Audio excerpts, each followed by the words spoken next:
utilize this to try to like read and test the waters. These are some crazy picks, man, and that's Selena to end things off. That's Keyboy on the Selena. All right, let's take a look at Malaysia. What's their last pick going to be? We're not going to see a marksman, I think, especially now looking at the composition from Indonesia. And it's Saber. No, man. Okay, I'll take this composition. Championships, the road to Riyadh.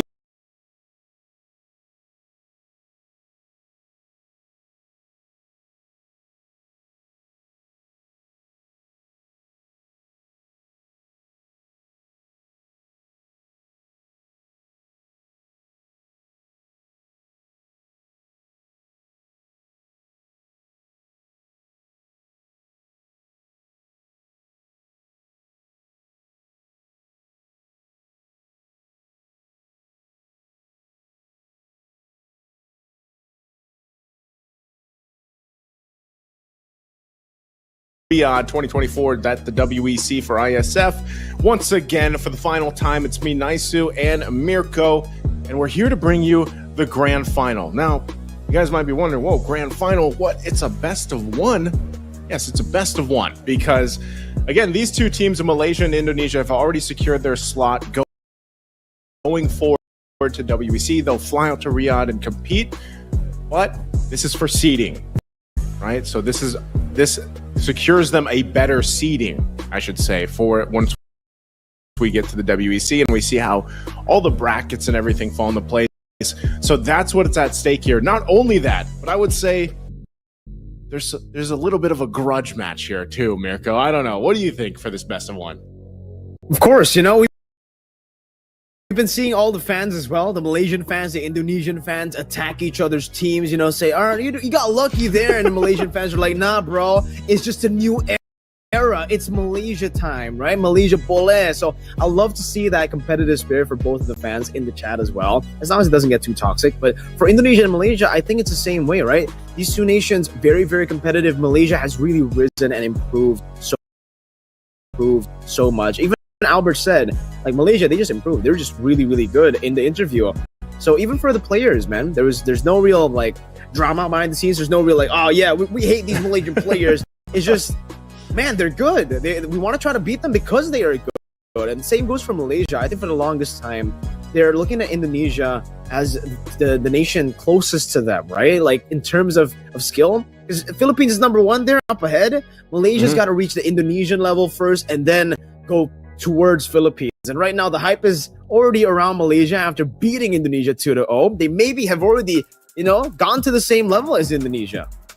We'll see. We're going to take a look at the lineups here once again for Indonesia. We have Boots, Albert, CW, Sands, and Keyboy. And again, Boots, we know now, after the interview earlier, he's coaching them, right? He's coaching them. CEO Boots. And so it's been Lutby, of course, playing and doing a fantastic job, if I might say, for Lutby. Really a key part of this success that they've been having. And I think you mentioned, right, he is a rookie. Was it his rookie season, this past one for the MPL? Yeah, this is his rookie season. This is his first time ever playing professionally. Before this, he was playing in the second league, right, in MDL. So he does have experience playing there, but against, you know, the top tier players, all that, and especially internationally, this is his first international event, even before MSC, right? So they haven't flown out to Riyadh just yet for MSC. They're still here to qualify and to fight for the seeding. They've already technically qualified. But for the rest of the team, we've seen them many, many times before, bro. It's Albert, CW, Sans, and Keyboy. Definitely not a stranger to these names, especially in the international scene. Yeah. We have seen them, I think, all the way from season 7 for Albert. No, wait, it's 8. Season 8, it was Onyx RQ. So it was Albert, CW, Sans, Keyboy, Vin, all those names that you guys probably know to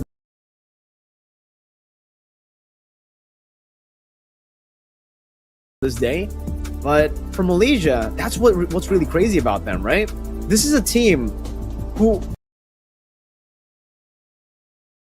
don't have as much experience, maybe aside from Yums, when it comes to the international scene. And the fact that they're able to perform at this level already, it's crazy. Yeah. Impressive. Even if you look at some of these names, they're very familiar for a lot of people that have been following maybe just the international scene in general, but also specifically Asian scene. You have Yums, Stormy, Skies, Gojes, and Lolil. And, you know, this was the team that I feel like just a couple days ago made waves online. Like, for a lot of people, they were like, you know, saying a lot of stuff about the matchup from Malaysia and Indonesia the first time they met in the group stage. And, you know, we're all for it. Be a fan. Yeah, just don't be toxic, right, guys? I mean, come on, keep it civil out there, because at the end of the day, there's no bad blood, of course, between these players, these teams, and they just really love to play competitively against each other time and time again, whichever world stage they find themselves on. And at the end of the day, remember, these two teams are both winners. They're both going out. They're both flying to Riyadh later this year, and, you know, they're going to be in Riyadh a lot this year. Let's just say that. So I think for Malaysia specifically, they're the team that can match up and maybe, like you said, maybe even go above what we've seen from Indonesia before. I mean, already they've proved that. That's number one, at least through the group stages. Now, I'm just wondering if Malaysia is actually able to maintain that standard that they already set early on, because to be able to do that, and I think as Malaysia as a region, for the longest time, they've always been around, like, you know, in these international competitions. But even our dear friends from Malaysia, like, we know what they say about, you know, the competitiveness on the international stage. They're usually happy with, you know, getting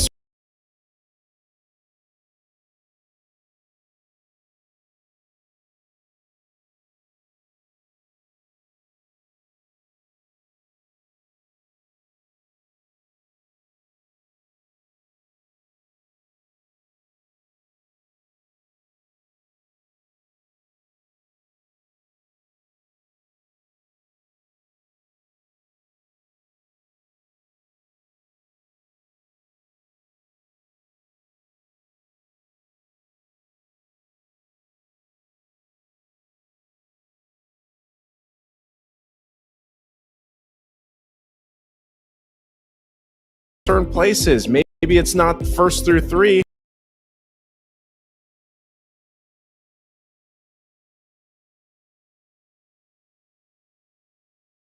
but they're happy to be there. Maybe it's third. But I think the main point that I'm trying to get to is, for Malaysia, these players have improved so much on even some of their respective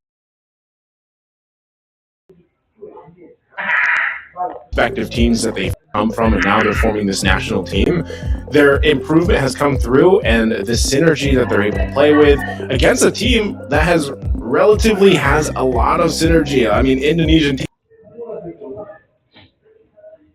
team is no joke. Obviously, they're one of the best in the world here. But Malaysia, from what we've seen, is getting there, and I think it's getting more apparent that you really have to respect this play style from Malaysia. A lot of the time, a lot of people already respect the play style of Philippines, Indonesia. You know, they're usually the two countries that pop in your head.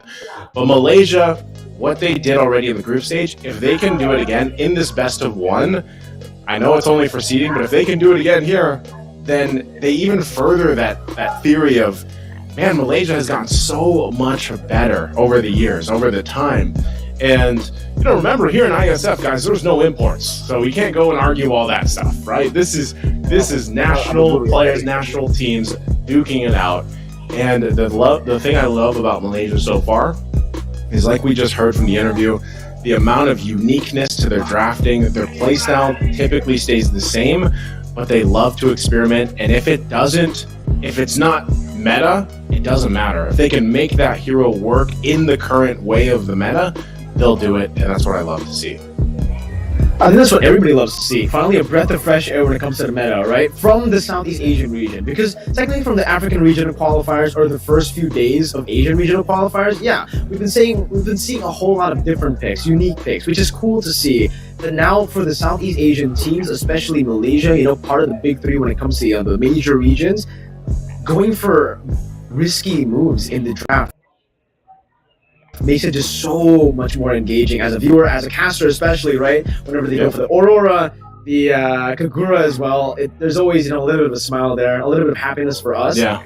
And I think it's safe to say for both of us, right? As an Indonesian, as a Filipino, the Philippines and Indonesia, and for Indonesia as well, they've been top 2 for so long. It's about time we see a new nation, a new region take control. maybe, you know, we never know here, but maybe. I'm just shaking my head. Yeah, but I might not be agreeing with you, but I'm just shaking my head up and down. But especially considering, Naiso, World Champions will also be in Malaysia. We're going to have a World Championship later on in Malaysia. So if Malaysia can continue this upwards trend towards the next season as well, it's going to be really cool to see the Malaysian support and all of that. But obviously, you know, I agree, but I also have to disagree sometimes because I'm in Indonesia, you know. It's cool to have these new regions come out, but I don't need to explain that, right? There's that national pride, obviously, that you want to, you know, support your country every single time. That's why we're seeing so many of those fans as well in the live chat, right? So shout out to all the fans who are actually just supporting your team, supporting your nation here in the competition. Yeah. Don't be toxic, guys. You know, I see a lot of toxic comments as well. But hey, it's cool to see, you know, for most part, at least most of the viewers, kind of chill. They're just watching the game, and looking at the game in a very competitive and sportive way. You know, I would say that out of all the viewers, it's probably a small percentage that are actually like, you know, in the chat and stuff, because so many viewers, like, I mean, think about it, the sports or the esports that you watch, the titles, are you really sitting there like typing away on the chat, or are you watching the game? Like, I don't know, maybe this is because I'm older, but I don't even open the chat when I'm watching sports or esports. I close it, I full screen, and I sit back and watch. So, you know, some people like to also just come and talk in the chat. That's their thing, great. But at the end of the day, like I said, both these teams have already secured their slots, representing their countries and looking to bring further pride to them. I think that's the main point here, especially for IESF. And knowing that, once again, you know, some of those slots are being locked in. We saw a lot of this throughout the past.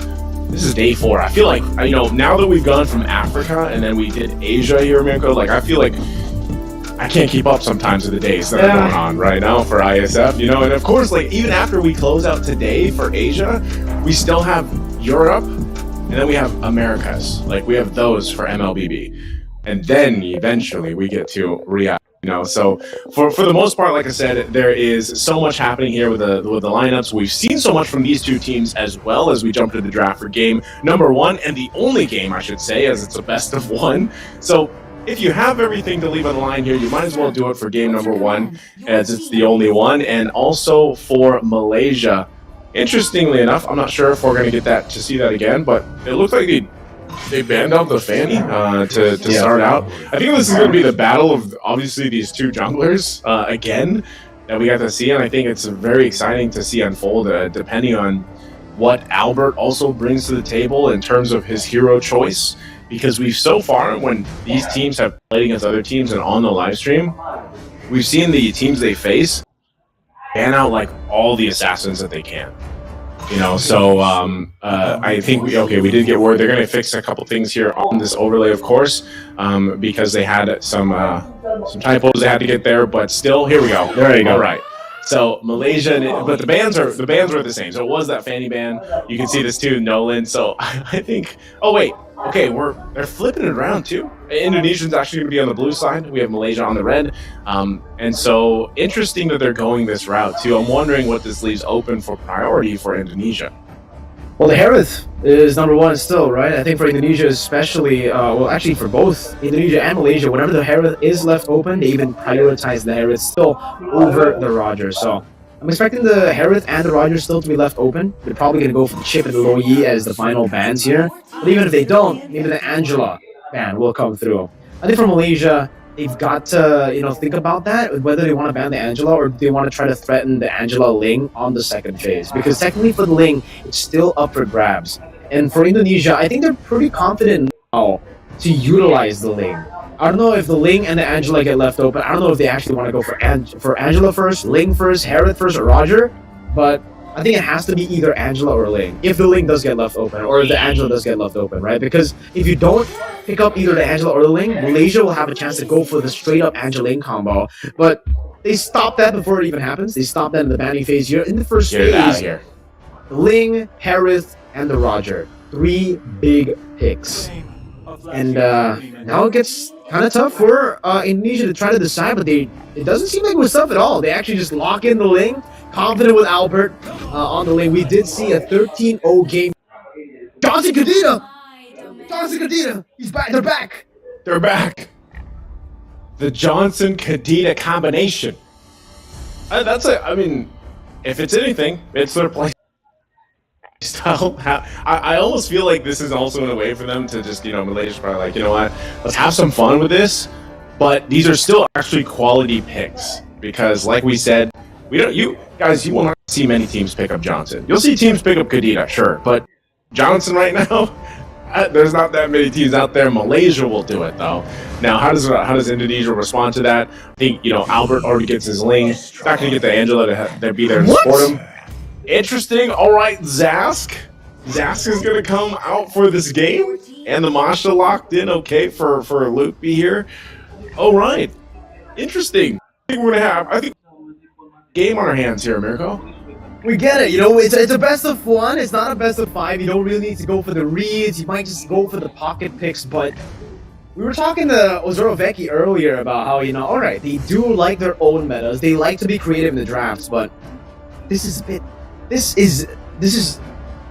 borderline crazy. It's not just off meta, right? Same goes for the Zask as well. When was the last time we saw Zask in a professional match? I don't remember at all, actually. Maybe season 7.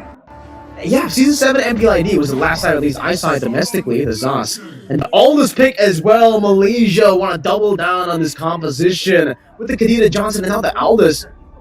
It makes sense technically on paper, right? You have that global presence with the Aldous. That's something that a lot of teams have been able to utilize with the Loyi, with the Chip, with the Moscow as well. But I think now as we get towards the second phase, Indonesia will start banning out that Moscow, the marksman as well, from Malaysia. Because Lolios, when he got his hands on the Moscow yesterday, or was it 2 days ago? When they beat Indonesia, that was when Lolio got the Moscow, yeah.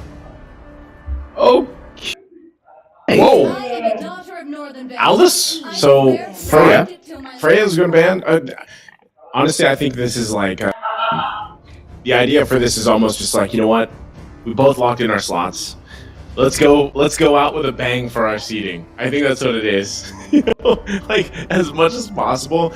Just or maybe this is going back to the question that I asked during the interview for Malaysia was like, do you guys let the players pick their picks for the draft, or is there like a communication between you guys, the coach, and everything else? Maybe this was just like, you know what?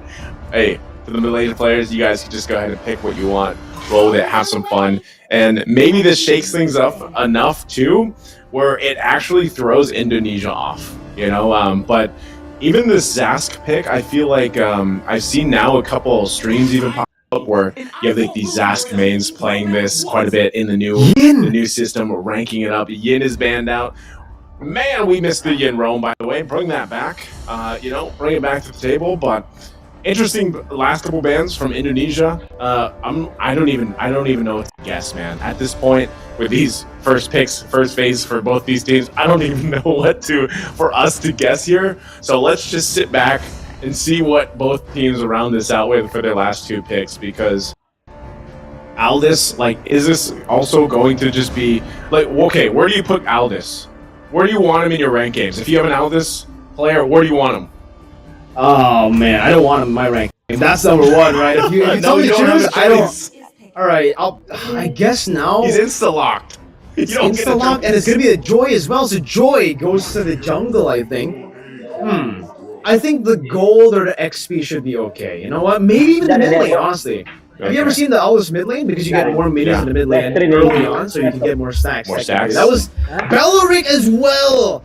Oh my god, yeah, both Indonesia and Malaysia, they're just gonna utilize this to try to read and test the waters. These are some crazy picks, man, and that's the Selena to end things off. That's Keyboy on the Selena.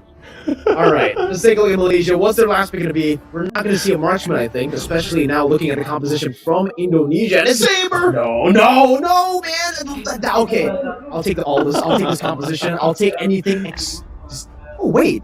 It's also Zakuti who's going to be playing, by the way. So, a swap in jungle? Yeah, no skies. It's Zakuti. Okay, so it's jungle Saber. Gold lane Joy? Is that right? Or unless they're doing a lane swap too? Lolio's going on the Joy. Keyboy on Zask? Sans on Ling? Wait. Is this real? We gotta wait till we get in the game. This is almost like fun match territory, right? Yeah. While we're paying for the seating. Are they aware that this match is, for the seeding, or do they think it's just like, formality? Because based on the draft, I don't think this is something we can say is normal. We don't see a lot of these picks. Maybe the Kadita. Yeah, we see the Kadita, but that's it. Ling. Well, it looks like it was the swap as we see Sans on the Ling. So let's jump into it, ladies and gentlemen. Let's have some fun here. You guys can let us know which composition in the chat you're feeling more. Is it for Indonesia or is it for Malaysia? Let us know with the hashtags, hashtag Indonesia, hashtag Malaysia. Who is it going to win this best of one, the grand final? And hopefully the players know as well, this is for seeding, because that's what they're battling out for. Let's jump into the land of Dawn here. Both teams, once again, secure their slots to the WEC. So at this point, they're in it for the last match as we round up the Asian Championship for MLBB. And yeah, this is interesting. I mean, how often do you get to see these juggled around? I mean, even Keyboy running the Temporal Rain on the Zask this time. It'll be fun to see if this actually ends up working out pretty well, but hey man, with the Saber over here, actually he's already making his way up top. Okay. Sans do the same thing. We'll be stunned up. Now triple sweep, not ready just yet. Zakuni goes in for the dash, and Sans will be able to escape right now. Temple Blade's gonna be used up. His triple sweep not there. A good knockup to get Sans out of there, but it's gonna be traded down by Lolio, who gets the or not just the rhythms, just the dashes to get him down. Okay, well, already it's a 1-for-1, pretty even across the board. Of course, Gojas, Albert on the hunt. Come on, Albert.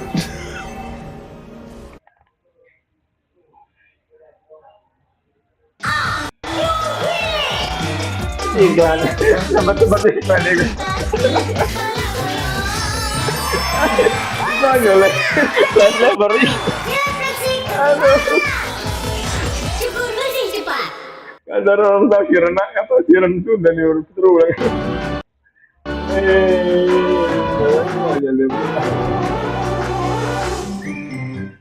Lepas baru iklan muncul.